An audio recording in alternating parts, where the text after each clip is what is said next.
Hey guys, welcome back to the Aquarium Library with Andrew. Today we're going to be showing you guys how to make your own DIY aquarium cave that allows you to sort of see into the cave and see what is happening in the cave, as well as customizing it to your specific situation. So if you're interested in that type of video, make sure to stay tuned, and if you do like it, like the video, and if you like a lot of the videos I have, or even like this video in particular, consider subscribing to the channel, because I have a lot of other videos that are pertaining to aquariums, and I put them out once a week so that you guys can have some inspiration for, cheaper alternatives of ways to do things. So with that, we'll get into the video. So for this project, you don't really need a particular type of rocks. I'm just using local rocks that I got from my quarry. You could use some aquascaping rocks. You could use rocks you got from your creeks or your streams around you. It's really up to you and what type of aesthetic you're going for. So I ended up going with some quarry rocks because they were 30 cents per pound of sandstone, and you really can't beat that in terms of aquascaping stuff. So I'm working with that today, but it's going to be applicable to any types of rocks that you want to use. So just beware, just for your, just for your sake. A lot of options out there for you. So in terms of this rocks cave system, the idea is that you're going to be able to look into this cave that's along a corner of your tank or front of your tank, wherever you want it to be in location, and you can actually see into the cave, and it's a darker, reclusive area for fish or shrimp to come into and hide out. And you can actually see what they're doing, and there's just a very unique aspect to a tank that you may not normally see.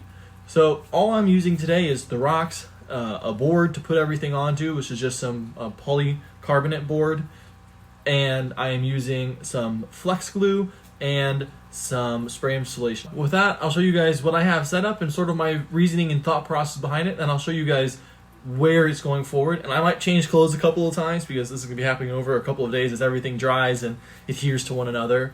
So see you guys in just a second. So the first thing you guys are going to want to do is figure out what type of space you're working with inside of your tanks. So I know that my tank is 3 feet wide by a foot deep.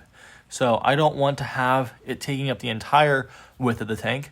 So I figured I want to take up 9 inches so fish can still swim into here and swim out and whatnot through this cave system right here. So this line here is actually at about 9 inches, so that I know reference-wise when I'm building it what size it needs to be. The next thing that you'd probably want to think about is doing a dry setup, more or less building what you want with your stones that you have. And if you don't have that ability with the stones you use, then you just sort of take some creative inspiration along the way and just go with it. But if you have the ability to, actually lay it out ahead of time and mess around with a couple different iterations of it, that would be the best thing to do, so that when it comes time to actually assemble it all together, you can just take a picture of it and then just recreate it again and hopefully have a pretty comparable thing to what you had in the first place. So this doesn't really look like much right now, but on this other side here, it is entirely open. So this is going to go into the left corner of my tank, so that when I look at the tank, I can see into it from this side and I can see into it from here. And then the plan is going to have a bunch of planted substrate on the top of here, so that it is like almost like a cave, like a shelf almost, and it'll have some corkscrew valve growing up from the top of here along all of here and tapering off over into the rest of the tank. So hopefully you guys can see the vision for it, and I will go ahead and get all this stuff put together and glued, and I'll come back and show you guys what it looks like. Oh, one last thing.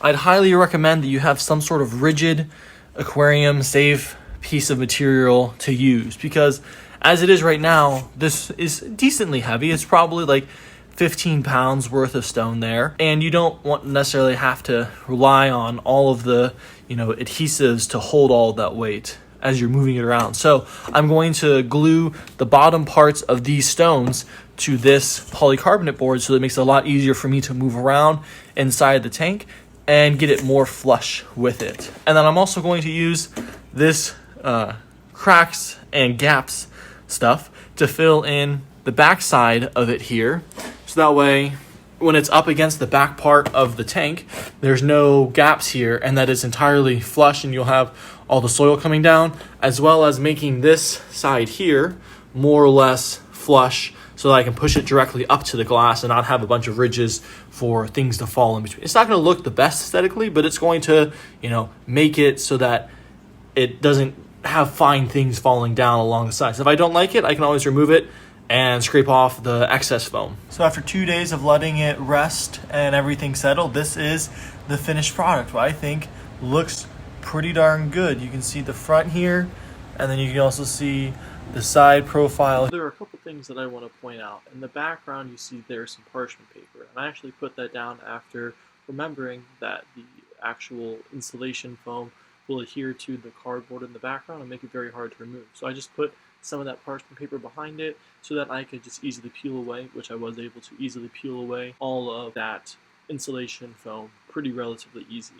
And you can see around the left-hand side of the structure, there's some smaller rocks around there. And the reason why those are there is those are covering up all of the glue that I used so that I could hide all of that white, unattractive stuff with either debris from the right-hand side of the picture, you can sort of see that there, and then just smashing it into the glue to make it stay hidden and to, just make it look better aesthetically. You can also see along the top where I have my foam insulation, I actually took some of the substrate that I was using and I sprinkled it on there when the foam was still wet. So that way, and then I also pushed it in. So that way, come putting into the aquarium, you don't have a bunch of this foam exposed, but you rather have a bunch of your own substrate already on there, and it acts as a barrier to prevent any of the substrate from actually sliding off the front, as well as creating a barrier for the plants to stay inside of. And the final thing is, with the glue that I was using, this stuff stuck together, and it stuck together hard. So just a forewarning, if you guys actually use this type of glue, once you glue it, it's not going to come undone. It's just going to stay like that, and you should be prepared to work with what you have and not be able to go back and remove it pretty easily. So next I'm going to show you guys what it looks like today and the transformation that it takes once you actually get everything put into place as it should.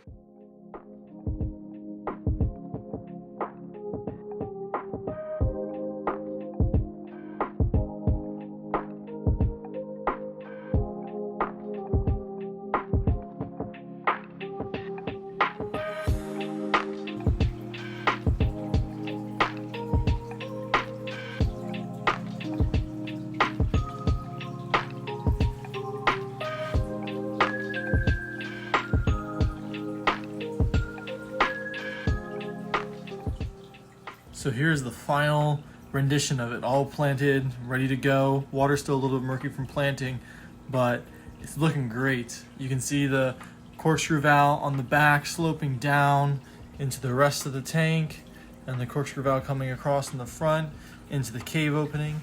And if we come around to the other side, you can see that opening that we had created there is there, and you have the plants up top. And then you can see a little bit of light is shining down through here, and you can see inside of here, and you can see a little bit of the light coming through at the very end. So this is just my first attempt at this. I'm pretty darn satisfied with how this thing turned out.